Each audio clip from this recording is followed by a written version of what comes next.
Hey guys, thanks for tuning in.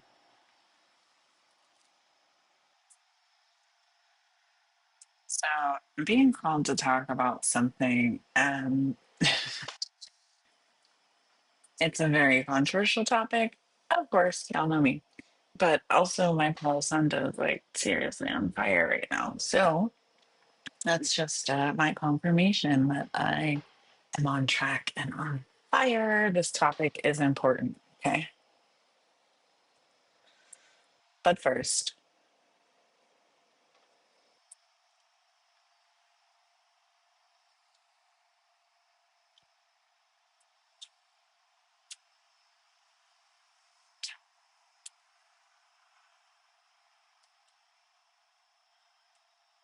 I call in my highest self, my spirit team of truth and light, guides, ancestors, divine beings who walk with me,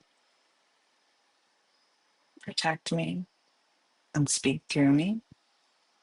May only what serves the highest good come through. May this message be clear, guided, and protected.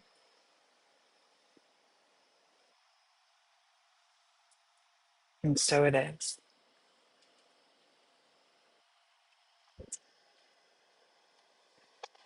Today, for the ones who question tradition, for the ones who were taught to fear what they were born from, for the ones reclaiming truth on their own terms, you are felt, seen, you are sacred, and this is free.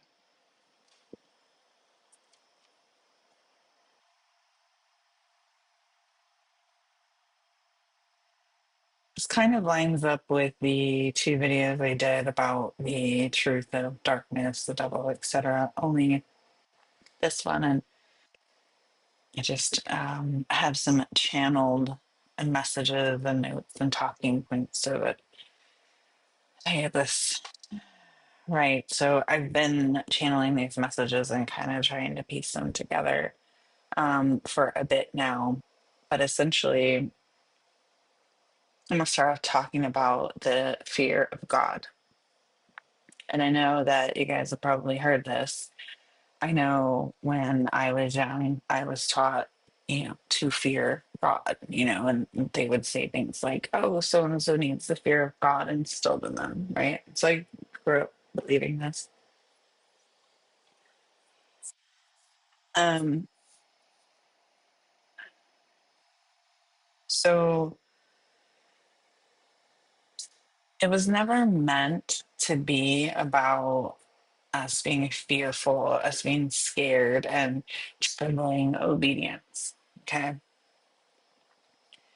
Fear was actually translated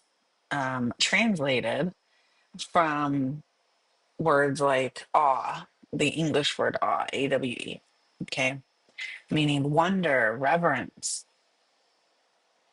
But patriarchal religions used fear, the word, to create obedience instead of connection, okay? And Source says it's not fear, it's the kind of awe that silences the ego. So that's one of my main points, the fear of God. Okay. And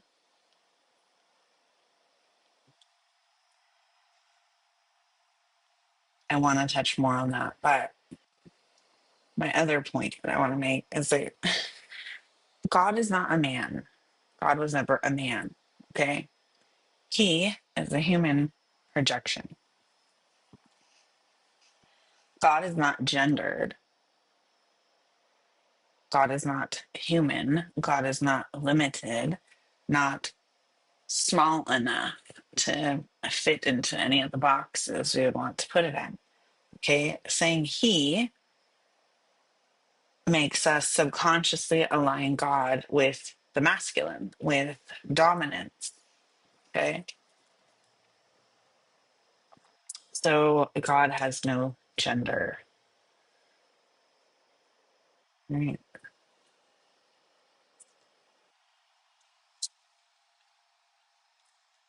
And so not only is God not a man, he, quote unquote, he also did not write the book. I realize how controversial this is. But if you're here, you're here for the truth, right?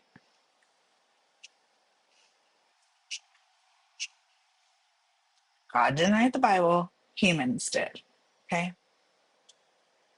Across centuries. Now, if we want to talk history, okay, this is, I've read the Bible multiple times and studied it and also read books to help you understand the Bible, all kinds of things throughout the journey, okay? But more than anything, I've channeled so many different messages and truth from source. So again, take everything as it resonates. Do your own research. Do your own, you have to go through your own journey. I'm just here giving you this information. Okay. So again, Bible was written by man across centuries. Okay. So think about this. It was compiled, right? It was edited. We have to think about the time period it was written in. I'm not going to go too far down this rabbit hole, but the majority of the population was illiterate. Okay. You have to keep that in mind. All right. Also, it was compiled and edited by church leaders. Okay. There was this council, the Council of, I hope I pronounce this right, Nicaea. Okay. 325 AD. Look it up. And they are the ones who compiled and edited mainly. I'm hearing mainly. Okay. And there were books removed. And we've heard this time and time again, so, which means truths were altered, right? Think about anything in life that you've experienced. Okay, let's think if your life became a book, and maybe it has. Okay, but let's think if your life became a book and you gave it to your publisher or to an editor, right? Whatever, your book's getting reviewed and edited. Okay, and they come back and they've marked it all up. They've completely removed chapters of your book, which equals years of your life, important ones, because you wrote it in the book, right? Is your full story being told? No, right? So, that's like any other book, right? In that sense. This is in no way meaning to be a disrespectful video, okay? Again, facts. Books were removed. Okay, so truths were altered. Then it became a tool. A tool for what? Power. Power over spirituality. Sacred doesn't mean untouchable, it means intentional. So just because it's in a book doesn't make it divine, because that is what they tell us, right? Okay, yes, the Bible was written by man, but inspired by God, right? And that's literally believable because, hello, I'm sitting here, right? Inspired by the divine to be here. That's completely believable, right?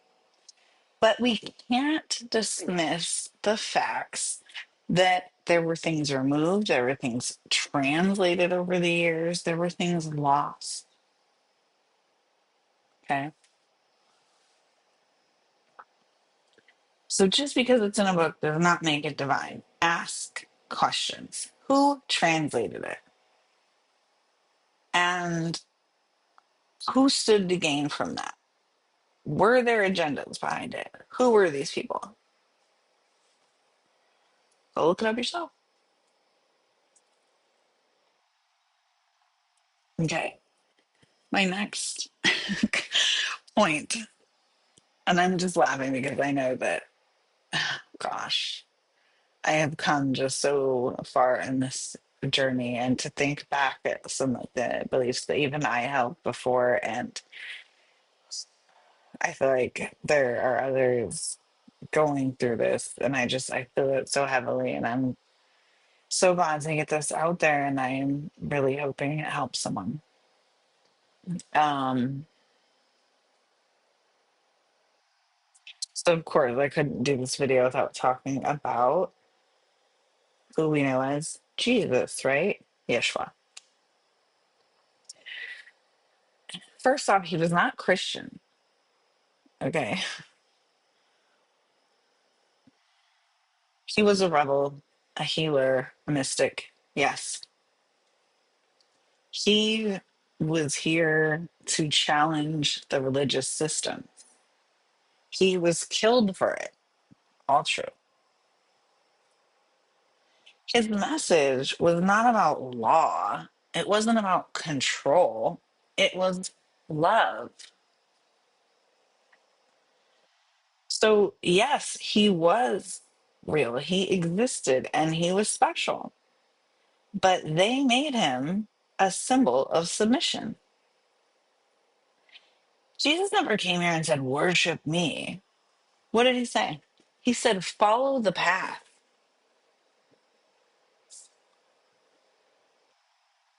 Let it sink in.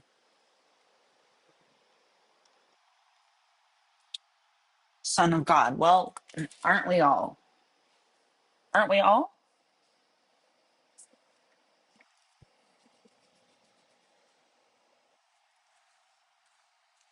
Okay. Point being,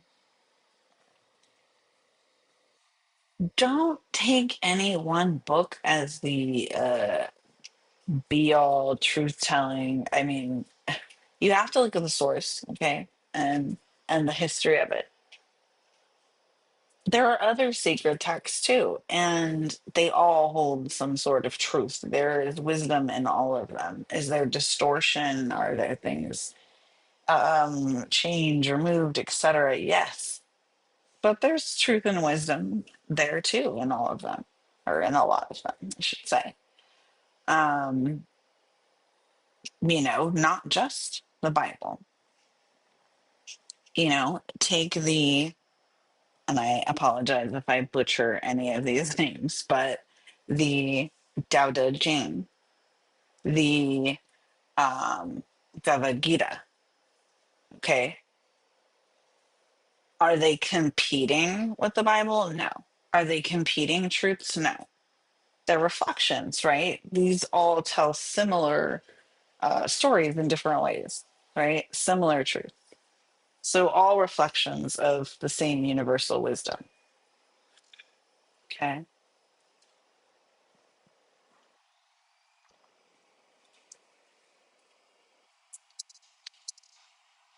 And with that comes the whole heaven hell concept.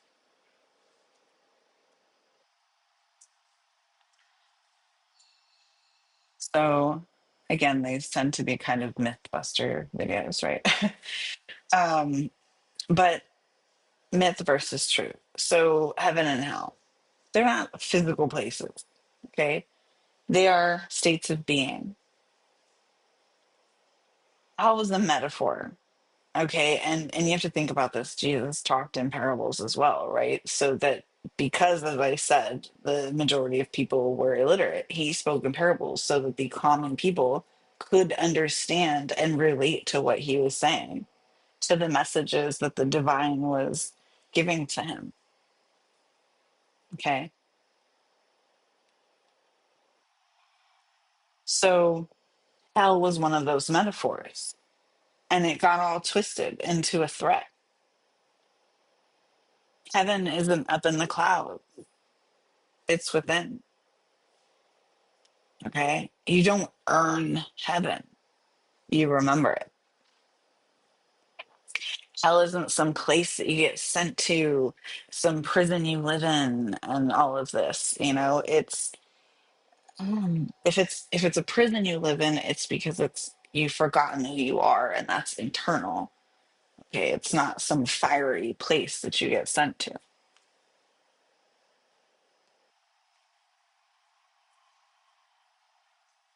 So the whole point is that we were never meant to fear source. We're not separate from source. We're not separate from the divine. So anything that teaches you, teaches us to fear is about control. It's not spiritual. It's not divine.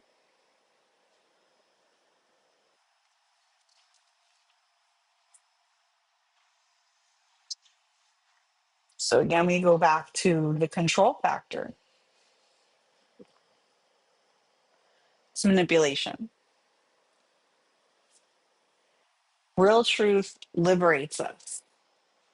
It doesn't intimidate us, scare us.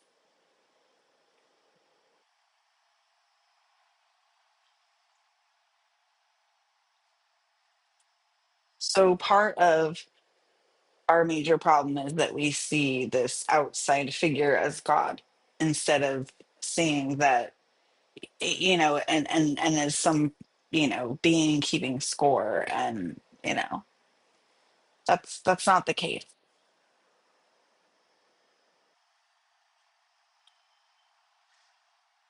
Anyhow, I felt that I kind of had to unlearn God and everything else, like relearn. But so for anyone else kind of going through that, you don't have to necessarily unlearn God,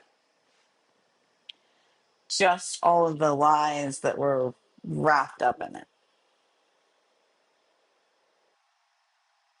if that makes sense. I hope that helps.